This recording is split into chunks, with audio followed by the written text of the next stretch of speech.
guys, it's Aaron again, and alright, so I think I'm going to start my next page.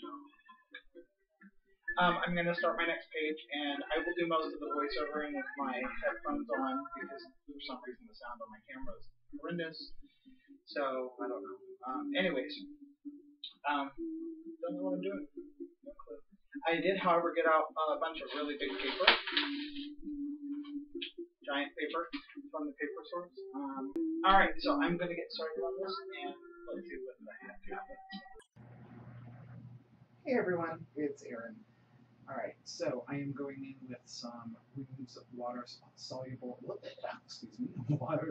pastels. I'm just going in with a couple different colors here. I'm hitting it with a light brown, and then I'm going to go in with a light blue on top of it.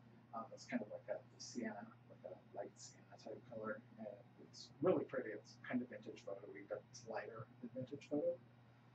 For those of you who are more distressing color-oriented, I tend to relate everything to distressing colors.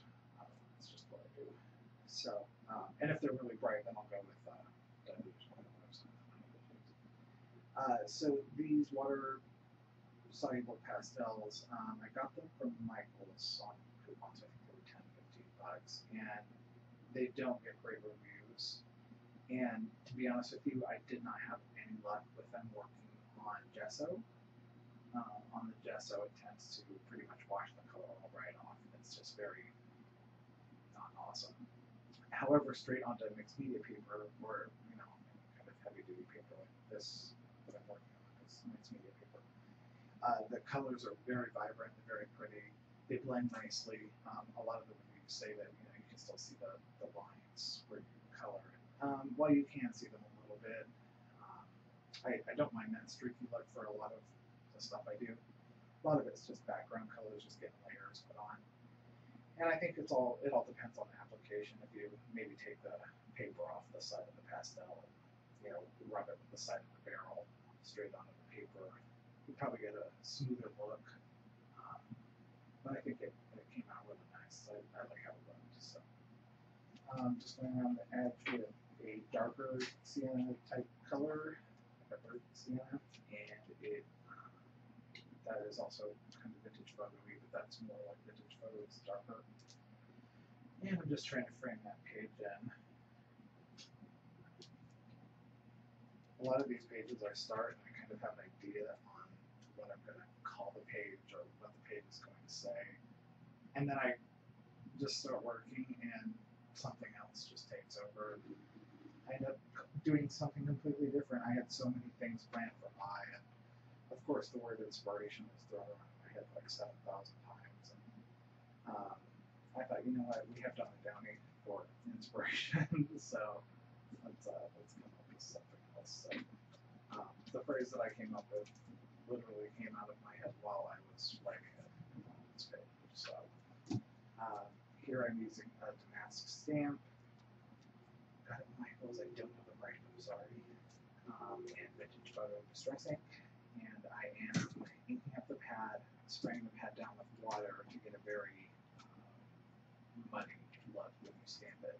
It's not very clear. And I wanted that. I wanted it to look kind of like the wallpaper, just really old. So now I'm just going with my vintage photo. My vintage photo is hysterical. If you watched me make my wife's birthday card last year, you will have seen all of the tens of amounts of glitter from the mind's eye paper I used being transferred to my distressing pad, and it's still there. So this is that great big huge photo from, paper from the paper source, and it's so pretty. It's a peacock feather print, and it's got gold glitter in it, in the design. And normally I'm not a big gold person, but this paper was just really pretty and elegant. So I just wanted it to look a little bit older, kind of match the paper a little bit more, or the background. So I'm making it up with vintage photo. And this is a technique I use sometimes. I've seen Tim Holtz do it. He doesn't really talk about it too often, but I just kind of push the ink blending tool down and just kind of twist it a little bit here and there. And that stops you from getting too many lines, but you get some nice dark coverage. You just have to play with that. So now I'm adding some tissue tape. I thought I was just going to add it in this one little spot. And then on the left-hand side of the page. I never said, or I always said I would never get one of those tissue tape dispensers, and then I saw them on Tuesday morning for $2 or $3. I said, all right, so I got two of them. I like them, ish. They're all right. They're completely unnecessary. But sometimes they're a little bit quicker because the tape's already going to pull that for you. But tissue tape isn't like other types of tape where it's hard to find the ends. So yeah, if you can find them cheap, great. If not, yeah, you don't need it. All right, so now I'm just going over the tissue tape with some of that, the water-soluble pastels, just to help colorize that tape a little bit because it was just very stark. Almost very stark. It's not like it's completely opaque, but it was a little bit stark compared to the rest of the page, so I wanted to make it a little bit warmer. So, thought I could all drag time out. My apologies.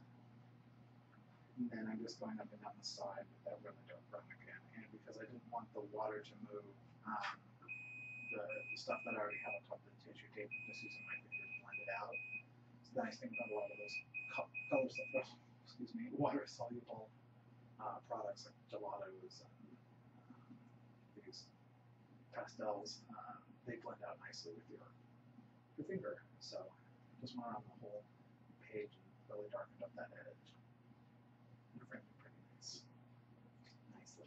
Excuse me.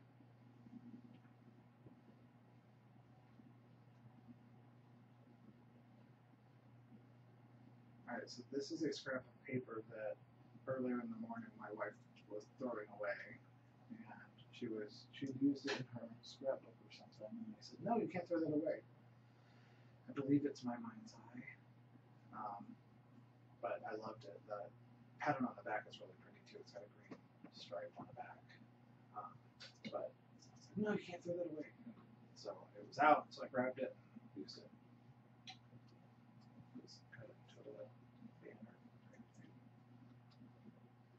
Now I'm just crimpling it up, and I'm going to rub some distress ink over the raised areas just to make it look like a little bunched up paper. I'm going to iron it. And one of the things I do when I iron, I have a craft iron. I got it for I think $6 at Walmart. It was the cheapest one they carried, and I don't put water in it, so it's always dry, but it's always on when I do my craft room. So when I need it, it's ready. This is a picture of me. I'm just scraping up the edges. So when you're ironing paper, when you're doing that wrinkle distress thing, iron on the back. For some reason, when you iron on the front, it tends to meet on the colors a little bit. So I always flip my stuff up when I iron it on the back. I got a little crazy with it, so I had to tear that top. I'm just distressing the edges with some vintage photo. And to get my picture looking like this, I used an application on my phone. Sorry, I'm off frame. There we are. So now I'm just adding a little journaling on the back of the photo and some tissue tape to create a hinge, like you've seen me do a couple times now. So the application I use on my phone, I think it's called Pixel or Automatic or something like that. It's on Android. I don't think they have it on Apple iPhones. So we're almost done. Just adding the title, which is incorporate photos of yourself. I think that's something that we don't really do very often.